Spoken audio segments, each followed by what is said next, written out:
ایمان بالآخرت، آخرت کا ایمان، میں جو کچھ کر رہا ہوں اللہ کی خاطر کر رہا ہوں، اور آخرت میں مجھے اللہ کے حضور پیش ہونا ہے، اس کا قرب حاصل کرنا ہے، یہ تصور۔ اب اس سے دو چیزیں آتی ہیں، ایک احساس ذمہ داری، وہ شخص جس کو پتا ہو کہ میرا تو حساب ہوگا، اس کا ایک رویہ ہوتا ہے، وہ شخص جس کو پتا ہوگا کہ میرا کوئی حساب لینے والا نہیں ہے، اس کا اور رویہ ہوگا۔ آخرت کے یقین سے انسان کے اندر ایک اکاؤنٹیبلٹی کا، مسئولیت کا، احساس ذمہ داری کا ایک رویہ پیدا ہوتا ہے۔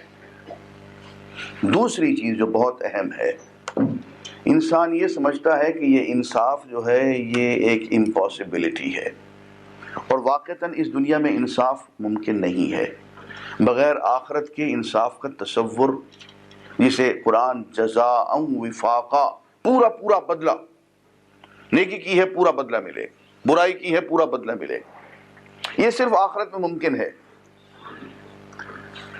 اس دنیا میں ممکن نہیں ہے۔ دیکھیے آپ کے سامنے ایک شخص کھڑا ہوا ہو، اس نے ایک قتل کیا، قتل کا اعتراف کر لیا، آپ اس کو سزائے موت دے دیتے ہیں۔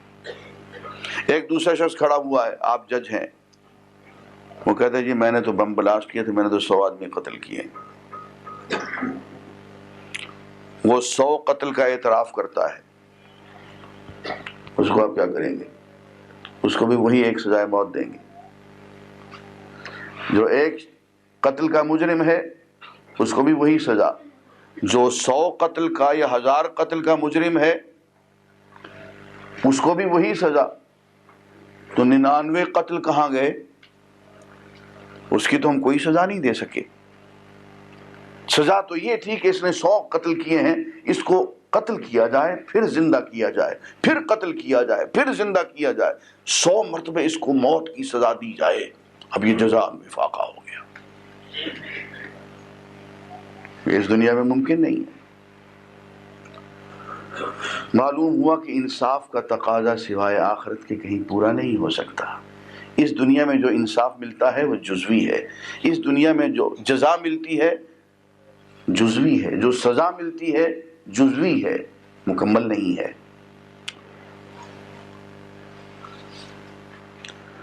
اور عزیزان گرامی، اسی طرح سے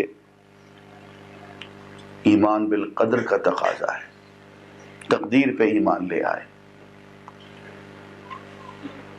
انسان کو جو چیز ختم کر دیتی ہے، تباہ کر دیتی ہے، بوڑھا کر دیتی ہے، صدمے سے مار دیتی ہے، وہ غم ہوتا ہے، اور تقدیر پہ ایمان انسان کے غم کو زائل کر دیتا ہے کہ اس نے تو ایسا ہی ہونا تھا۔ وَكَانَ أَمْرُ اللَّهِ مَفْعُولًا، یہ اللہ کا حکم تھا اور پورا ہو کے رہنا تھا، یہ ہو گیا، اس کے علاوہ کچھ اور ہو نہیں سکتا تھا، ہم کچھ اور نہیں کر سکتے تھے، بس صبر کریں، اس میں مطمئن ہو جائیں۔ یہ ہے تقدیر پہ ایمان۔ عزیزان گرامی، ہاں ایک چیز رہ گئی اور وہ ذرا سی لمبی بات ہے کہ یہ تو میں نے ایمان اور ایمان کے تقاضے بتائے، کچھ باتیں ایسی ہیں جنہیں ہم نواقض ایمان کہتے ہیں، یہ میری اس کتاب کا سب سے آخری حصہ ہے، وہ نواقض الشہادتین، یہ کوئی 12-13 باتیں ایسی ہیں کہ اگر ان میں سے ایک چیز بھی آ جائے تو ایمان ٹوٹ جاتا ہے، ختم ہو جاتا ہے۔ یہ میں سمجھتا ہوں کہ وقت اب نہیں ہے تو میں آج یہ بیان نہیں کر سکتا، یہ جن کو پڑھنا ہو میری کتاب وجود باری تعالیٰ اور توحید میں پڑھ سکتے ہیں۔ یہ 13 نکات ایسے ہیں کہ ان 13 باتوں میں سے کوئی ایک بات بھی اگر آ جائے انسان میں تو انسان دائرہ اسلام سے، دائرہ ایمان سے خارج ہو جاتا ہے۔ اللہ تعالیٰ اس سے ہمیں اپنی پناہ میں رکھے۔ وآخر دعوانا ان الحمدللہ رب العالمین۔ آپ لوگ سوالات کر سکتے ہیں، اور ایک سوال بہت چبھتا ہوا آیا ہے۔